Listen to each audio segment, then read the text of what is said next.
could it be? But me, your man, Louie T. Welcome to this LouieTeeNetwork exclusive limited series, The Reign of Terror, chronicling the 23 years of pure hell Daniel Snyder has put this fan base through.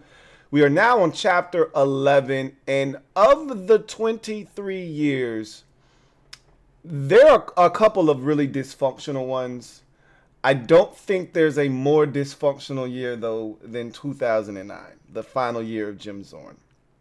The last year of Shanahan was pretty bad as well, but that was more messy than, you know, funny, comedic, and downright dysfunctional. All right, that one was just tit for tat.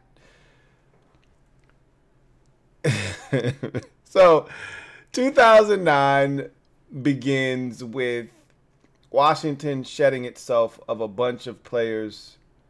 No more Sean Springs, no more Marcus Washington. Out with the old, in with the new. They re-signed D'Angelo Hall to a massive deal after signing him mid-season in 2008. But the big deal, the big news of the offseason that sent shockwaves through the entire NFL was the deal that Albert Haynesworth received. 7 years, $100 million, the first $100 million player in NFL history, if I'm not mistaken, at the time. I think he was the highest paid player in the league. If he wasn't the first $100 million player, he was the first defensive $100 million player. Because obviously quarterbacks make a ton of money. But back in those days, guys weren't making $100 million. Now you see that it's nothing. But back in those days, back in 2009, guys weren't making $100 million. So it was a big effing deal. And that got a lot of attention. And it brought back all of those Snyder spending, you know, all of this money frivolously type of conversation. And it showed Snyder again throwing money at, you know, trying to win, which never works in the NFL specifically. So that's the backdrop of the offseason. You look at the team itself, and again, knowing what I know now about 2008 going into 2009, I understand why it was so dysfunctional, why it didn't work. But I didn't know at the time as a fan, we didn't know what was going on behind the scenes. We didn't know that the players essentially were revolting against Jim Zorn. And they were trying to be professionals. But the way Zorn was conducting himself with some of the things he was, you know, asking of the players, and how, and this is also something you have to keep in mind, is that how are players supposed to respect a head coach when they have a direct path and line to the owner, right? Like if there's something I don't like that the head coach is doing, I don't have to talk to him. I can just go to the owner and tell him, hey, we don't like this. So, and again, Jim Zorn isn't Mike Shanahan. He's not Joe Gibbs. He's not Marty Schottenheimer. He doesn't command respect. He's Jim Zorn, okay? They already look at this dude as a caricature from what he had done the year before. When teams adjusted to what they were doing the first half of the season and he didn't make any adjustments, we're running the same exact plays. Teams are calling out the plays that we're running before we run them and absolutely stonewalling our offense. And you would think, okay, he's got an entire offseason to reconstruct, reconfigure this offense, to adjust to the adjustments that have been made to him, and there was nothing. He came back with the same exact offense, no variety, and the end result was us struggling mightily again. And from the jump, you could see that this was going nowhere fast. You start the season off, and this will be a very quick video because 2009 was so forgettable. So many funny moments, but very forgettable. So the first game of the season is the Giants. On the road, that's never a good place for Washington. I've always hated going to the Meadowlands. And it's just like every other Giants game. We go over there, comedy of errors. Jason Campbell gets hit, he fumbles. O.C. Umenyiora scoops it up, runs for a touchdown. We're down, you know, I think it was 17-0 in that ball game. We never stood a chance in that game. We made it competitive late, but we were never going to beat the Giants in that game. So you come back home, Rams, week 2. Rams suck. All right, the Rams are the worst team in football. not named the Detroit Lions. Remember, we played them the year before. They beat us. They won 2 games, okay? And we were one of the 2 games that they won. They were horrible. So they're still horrible. Nothing has changed. They still suck ass. And we barely eked by the Rams 9-7. As a fan, I can tell you this. Never have I ever felt more like a loss after a victory than that 0-9 win versus the Rams. If I could give it back, I would have. You know, I'm one of those people that'll tell you straight up, I don't give a shit how it looks. What the scoreboard says, as long as we got 1 more point than the opposition, I'm all for it. If we win a game 3-2, I'm not giving the shit back. It may be ugly. People can complain all they want, but it's a dub. 4 weeks later, you won't even be talking about 3-2. You'll just look in that left-hand corner and you'll see a dub, right? That's my way of going about it nowadays. But back then, I was much younger. That was an ugly win, and we were all so pissed about it. So Zorn spends the whole press conference, you know, apologizing for the offense and how bad we look. We won the game, no less, right? So then the following week, we go to Detroit. Remember, the Lions went 0-16 the year before. They got the #1 overall pick. They drafted Matthew Stafford. They still have not won a game. We are 3 weeks into the season. So they've lost 20 straight games, you know, and probably lost some more games before that, the year before they went 0-16. I forget what the streak was. I think they had lost something like 24 games in a row, right? So it was crazy. You don't want to be the team that they snapped their losing streak on. Nobody wants to be that team. We were that team, okay? We go to Ford Field, and I've always said that the Edwards-Jones Dome and Ford Field are 2 of the most sleepiest stadiums in the NFL at the time. It was dimly lit. It was easy to go to and fall asleep. And it was like we were in a twilight zone, man. I felt like we just sleptwalked in there and expected the Lions to lay down for us because they, you know, hadn't won a game, and we had went there the year before and found a way to win. And this wasn't that. Those boys were ready. They saw us ripe for the picking, and they did exactly that. They beat us in that game. I think it was like 20-13 or 19-13 or something like that. And or 19-14. I think it was 19-14 or 20-14. It was something like that. Something in that general vicinity. I remember like feeling like ill, like really wanting to vomit after that game. And at that point, I was done with Jim Zorn. Like, okay, get rid of this clown. This, like, we were too talented of a football team to be performing at this level. In my mind, we made the playoffs last year. This is the same group of guys, or 2 years ago, we had made the playoffs. We started 6-2 the following year. Like, it's pretty much the same group, you know, with Albert Haynesworth and D'Angelo Hall. And you know, a lot of those guys that the Springses and the Marcus Washingtons and guys like that, they were gone now, but I still felt like we were a good enough football team to not be playing like this. So allowing the Lions to snap their losing streak was so embarrassing. It was so embarrassing. It was embarrassing to be a Washington Redskins fan. Like, that was the first time that it was like you go out in the street and somebody finds out you're a Redskins fan and you're getting picked on. I remember how embarrassed I was. And I'd never been that way before. Embarrassed to be a Washington Redskins fan. So the following week, we beat the Buccaneers at home. Jason Campbell plays horribly, right? He throws like 2 or 3 interceptions. This offense is sputtering. As you can tell, we can't score against anybody. The Buccaneers were winless. I don't know if you've seen a trend here yet, but they get there. We beat them, keep them winless, and we're 2-2 on the season. But after the game, Jim Zorn was asked about, you know, his job security. And he was baffled because they had just won the game. He's like, how can you ask me a question like that? We just won. We're 2-2 on the season. But everybody knew that this team was not a real NFL outfit. You could see that this team had already quit on Jim Zorn mentally. Like, they were checked out. They weren't playing cohesive football. The leaders on the team had already made up their mind about Jim Zorn. You weren't getting the best out of Santana Moss. You weren't getting the best out of Chris Cooley, and he was injured, by the way. And he would end up having a season-ending injury somewhere around week 8 or 9. You weren't getting the best out of Chris Cooley, Clinton Portis, Santana Moss. These are the guys that you have to have on the offensive side of the football. Jason Campbell regressed, but a lot of that had to do with the offense.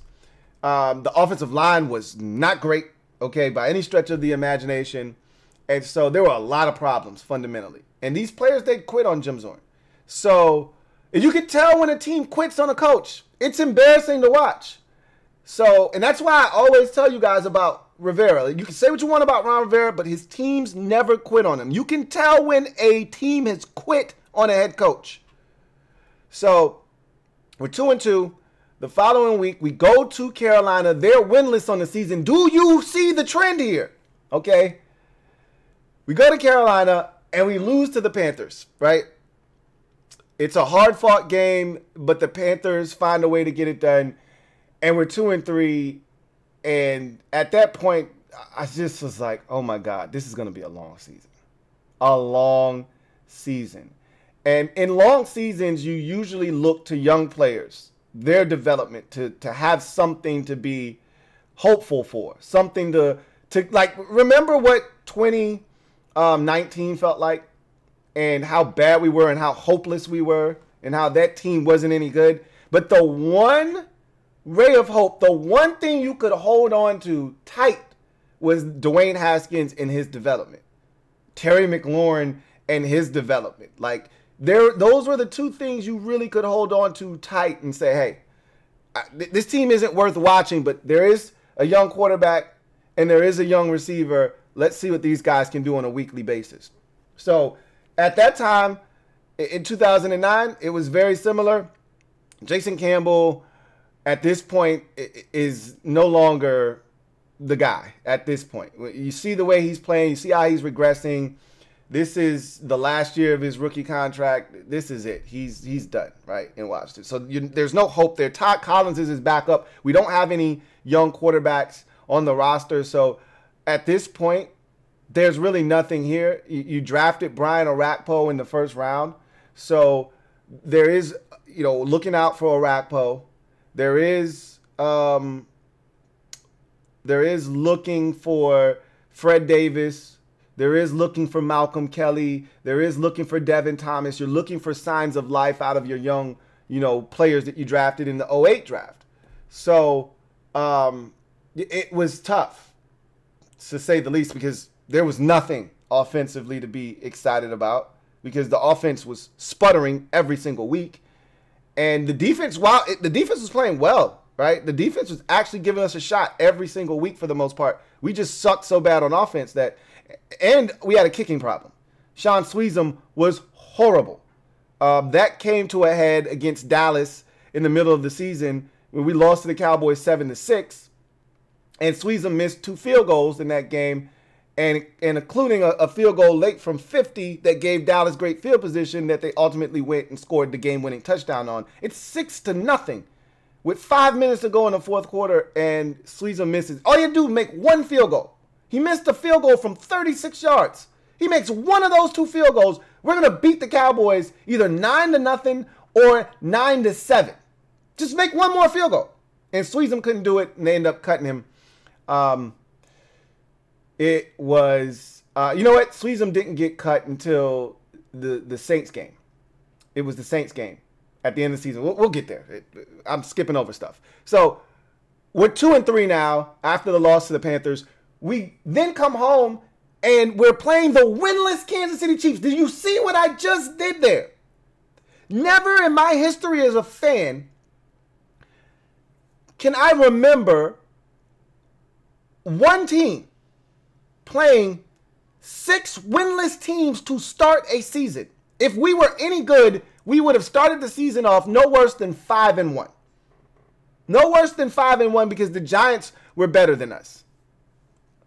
But every other team that we faced, the Rams, the Bucks, the Chiefs, the Panthers, these were bad football teams. Horrible football teams. Except we were just as bad, if not worse, than they were. So we couldn't look down our nose at anybody at this point. Instead of looking at those teams like food, we were food as well. And so the Chiefs come into Washington. They are awful. I mean, this is a bad football team. You know the Chiefs now, this iteration with Andy Reid and Patrick Mahomes and Travis Kelce. And yeah, but for those of you who, don't remember when the Chiefs were just the Kansas City Chiefs, they were awful in 2009, okay? Todd Haley was their coach. Matt Castle was their quarterback. They sucked ass, did the Chiefs. Doesn't matter. They came into Washington and they beat us. I remember there was a play that, to me, signified our entire season. Clinton Portis rips off it felt like a 91-yard run or something like that. We were deep in our own territory, probably like at our own 6. He rips off like a 91-yard run. First of all, he should have cut back. Sellers is leading away. Sellers should have took his man and ran his ass into the Gatorade, jug. But instead, Sellers is playing pity pat with him all the way down. But all Portis had to do was cut off of Mike Sellers' ass, and he would have walked in the end zone. Instead, because he's thinking Sellers is going to plow this dude, and he's just going to walk down the sidelines. And Sellers ultimately lets the guy go, falls down, and Clinton Portis gets tackled at like the 4-yard line. We still didn't get in the damn end zone after that 90-whatever yard run. I mean, this team was a joke in 2009, man. They made me sick. So we ended up losing that game to the Chiefs. Like, I think they kicked 4 field goals and then got a safety at the end of the game. Like, the most unconventional way you can get 14 points, that's how they did it. They sucked ass, but guess what? We sucked even worse. We only scored 6 points. So after that game, all hell breaks loose. Daniel Snyder was pissed after we beat the Rams in week 2, 9-7. He was even more pissed when we lost to the Lions and let them break their losing streak. And so he was already fuming with Daniel Snyder. So this loss at home to the winless Kansas City Chiefs, coming off of a week 5 loss to the winless Carolina Panthers at the time, 6 straight games to start the season against teams without a win. You don't want to count week 1. Nobody has a win. I get it. After that, every single team we faced did not have a win. Okay? The winless Rams were 0-1. The next week after that, the winless Detroit Lions, all right, who hadn't won in over 2 years. This is the kind of shit we were doing in 2009. So you see, Daniel Snyder is pissed. So he calls a meeting with Jim Zorn, and he tries to get him to quit, right? He wants him to resign. And Zorn's not having it because, as we all know in the NFL, if you're fired, you continue to collect checks until your contract runs out. If you signed a 4-year contract and you get fired after year 2, you got 2 more years of collecting checks sitting on your ass, okay? So nobody's giving up that right. You quit, and the team is not liable to pay you. They don't have to. They don't have to pay you. Okay, your contract is terminated because you quit. So there's a difference between quitting and being fired. And so they weren't going to allow Jim Zorn wasn't going to allow the team to have the satisfaction of him quitting, and he wasn't going to do anything that was going to put him in the crosshairs of Daniel Snyder to allow him to be fired. So what ensued after that Chiefs game in week 6 was pure comedy. Okay. So they bring in this offensive consultant. His name is Sherman Lewis, right? Sherman Lewis was like 95 years old when they called him up. And he comes in, and the media is like, Sherman Lewis, like, who is this guy? Where'd you get this guy from? And Vinny's all, Vinny's a clown. I don't even know. I don't know what he was doing. He's a caricature, is Vinny Serrato. I mean, just the clown's clown, right? And so the media is like, this is like what's going on the field isn't even enticing anymore. Nobody cares. What's going on behind the scenes now? Let's talk about that. So now they're all into this Sherm Lewis guy. Like, what were you doing? So they asked Sherman Lewis. Vinny says, you got to ask him. I don't know what he was doing. So they asked Sherman Lewis what he was doing. And he says, oh, man, I was down, at the local bingo hall calling bingo numbers. 069, and everybody's like, what? Are you kidding me? Like, this is insane. So,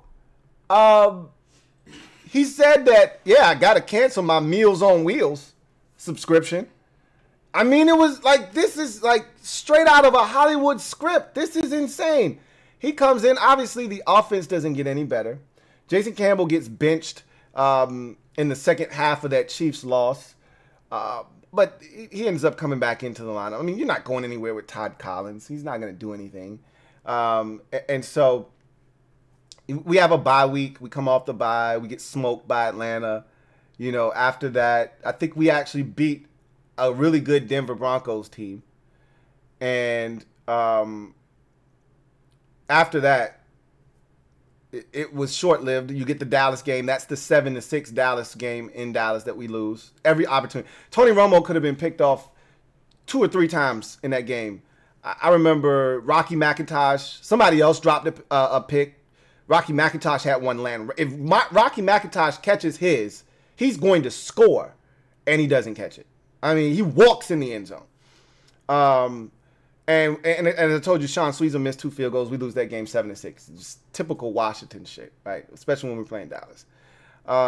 So the season is already done. Chris Cooley's out for the year.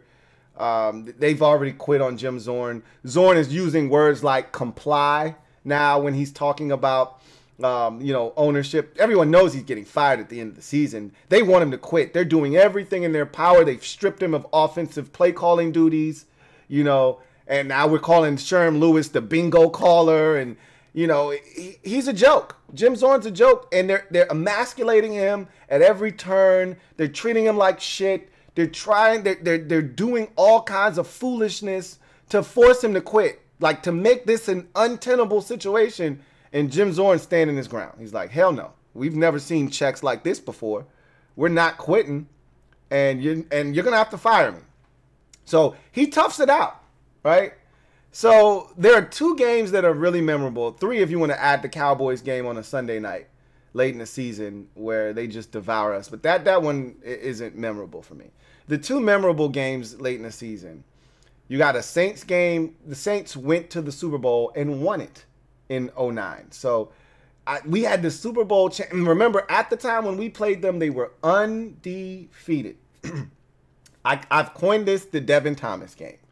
Remember, in a season where you don't have shit going on, you latch on to young players. I've already explained this to you. So I'd already quit on the entire roster. I'd already quit on winning games and being competitive and all of that shit. My focus was Devin Thomas, Malcolm Kelly, and Fred Davis, and Brian Arapaho, and young players like that. Those were the guys that I had taken my focus and put it on. Like, what are the young guys, the young pups doing? So the Saints game, we got the Saints on the ropes. Devin Thomas is going beast mode on these clowns. And it felt like more in the moment. I think I've done this with you before already. And I think somebody was like, yeah, he had 8 catches for 111 yards. It felt like way more. And when you draft a guy and he hasn't done shit, that felt like 8 catches for 250 yards and 4 touchdowns. That's how little he had done to that point. So that game, Devin Thomas is going off with this ridiculously limited offense that we have. It felt like a Super Bowl. Like, I wanted to break the Saints' undefeated streak. It's like week 13. They're 13-0. I wanted to be the team to say that, hey, we got these bastards. So we got them on the ropes at FedEx. All we have to do is make a field goal late. Sean Sweezum is still the kicker. He's been ass all season long. He's missed a bunch of easy kicks. And go figure, right?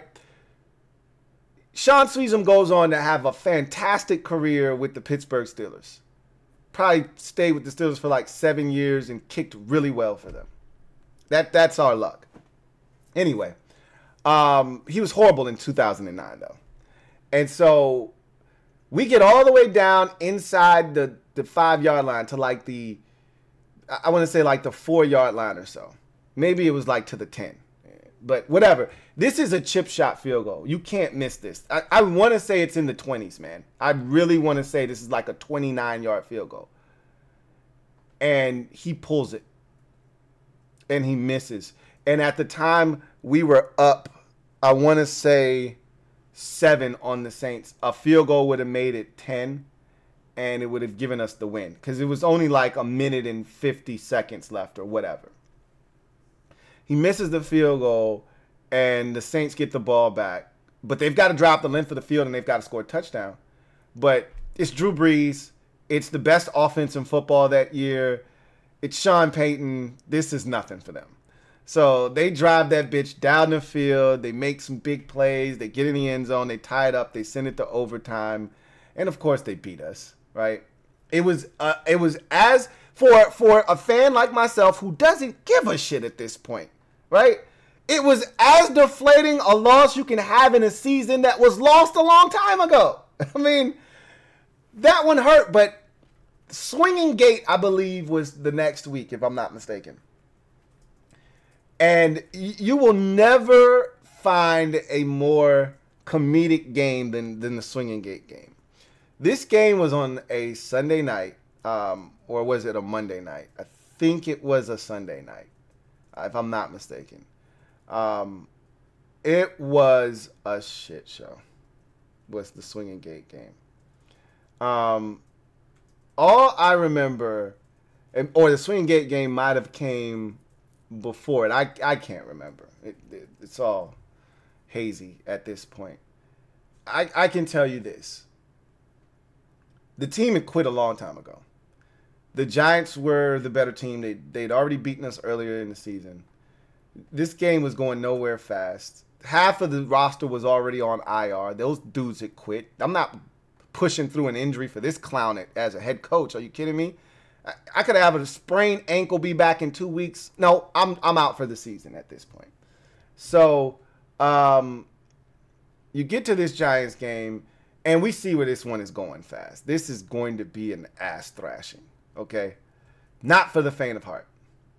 And poor Jim Zorn is on the sidelines. He's been stripped of all responsibility. He's literally dead man walking. When you think of dead man walking as a head coach in the NFL, you're thinking about a guy like Jim Zorn in 2009.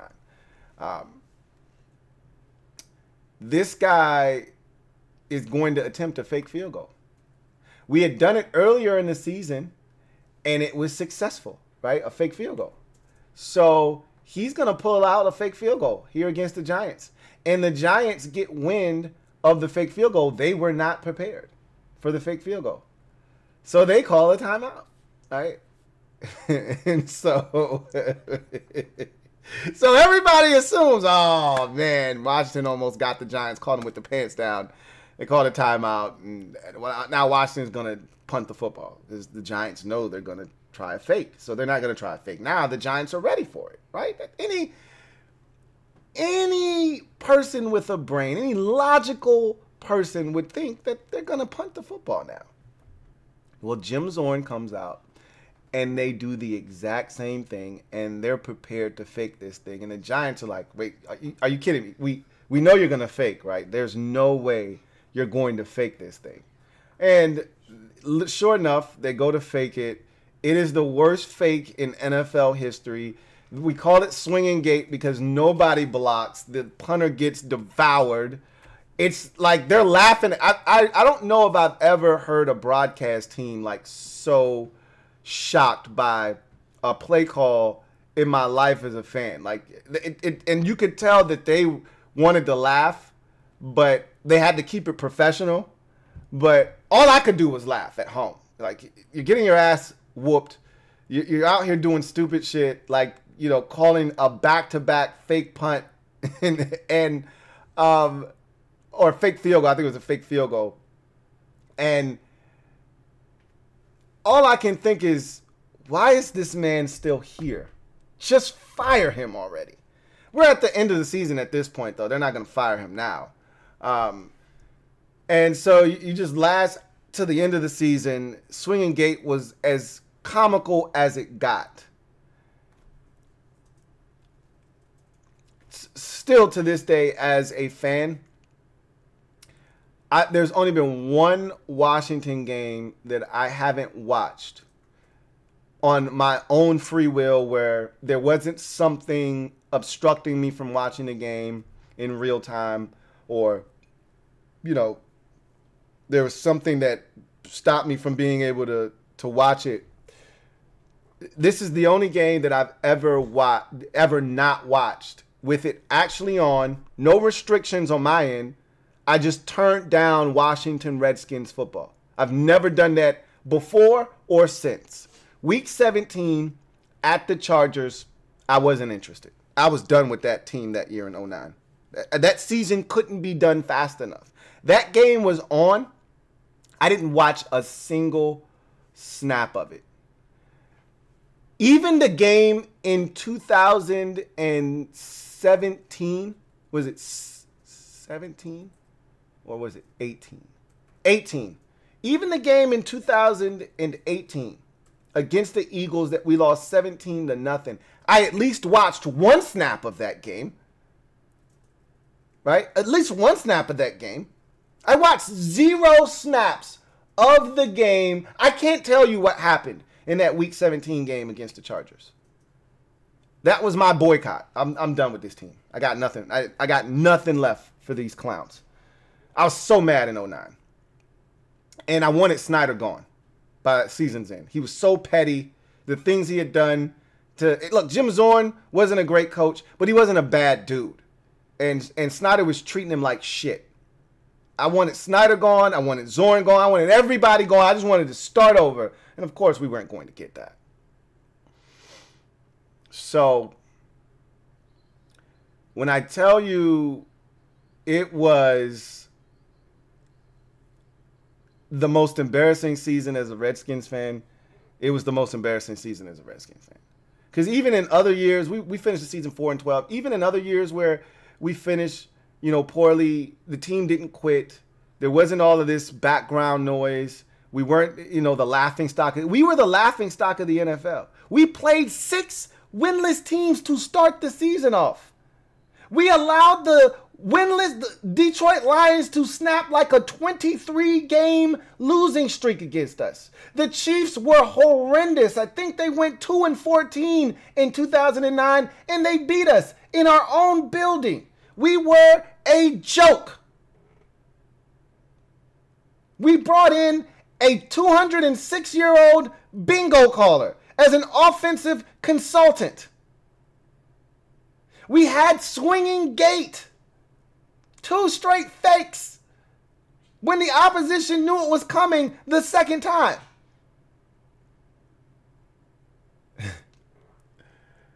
We were absolutely dysfunctional in 2009.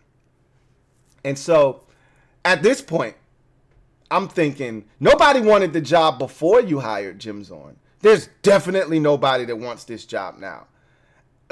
2009 was rock bottom as a fan. If you were cognizant of the times and understood where we were, that was rock bottom. You didn't think you could get any lower than 2009. And as a fan, I don't think I've ever been lower. 2013, however, very, very close, okay? Very, very close. And then again, 2019, very, very close. But 2009, I didn't think you could sink any lower than 2009.